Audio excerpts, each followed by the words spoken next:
Xayawaanadu waa kuwa ku nool xaalado dabiici ah waxaana aad u adag in ay wax badan noolaadaan sababo la xiriira heerkoodii dhimasho oo aad u sareysa xilligoodii dhalashada ama sababo la xiriira xagga cudurrada, xagga cimilada ama xagga cunno yarida.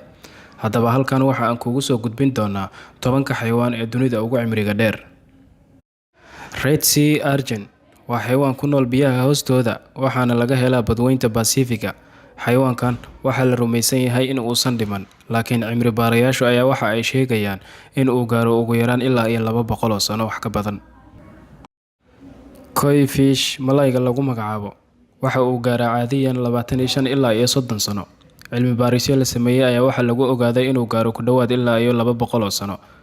Mid ka mid ah kuwa ugu caansan dunida waxa uu ku noolaa dalka Japan waxaana lagu magacaabi jiray Hanako. Waxa uuna dhintay 1977 markaas oo da' ahaan uu u jiray 226 sano.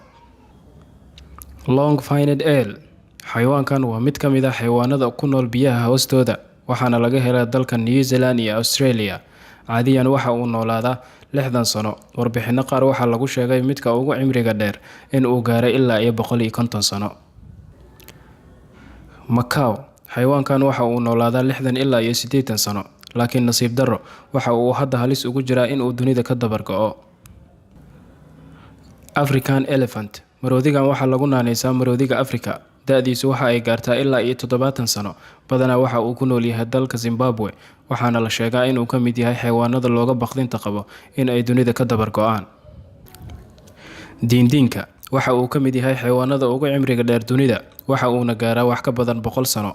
Waxaana la diiwaangeliyay midka ugu cimriga dheeraa in uu jiray 152 sano. Nibiriga celcelis ahaan waxa uu gaaraa cimrigiisa 200 sano, waana xayawaanka ugu dheer dunida. Libax badeedka waxa uu gaari karaa 200 sano. Midka ugu da'da weynaa waxa lagu qiyaasaa in uu gaaray 260 sano. Ocean quail waa mid ka mid ah xayawaanada ugu cimriga dheer dunida. Qaar ka mid ah oo la baaray waxaa la ogaaday inay noolaayeen ku dhawaad 400 sano, ayna gaari karaan ilaa 560 sano. Jellyfish waa xayawaanka kaliya ee lagu sheegay in uusan dhiman. Markasta oo xanuunsado ama uu dhaawacmo, waxa uu dib ugu laabtaa marxaladdii carruurnimadiisa, kadibna waxa uu bilaabaa nolol cusub. Daawade, waad ku mahadsan tahay daawashada muuqaalka. Haddii aad ku cusub tahay channelka, fadlan nagu soo biir oo subscribe saar. Haddii aad horay u saartayna, waad ku mahadsan tahay dhiirigelintaada. Mahadsanidin.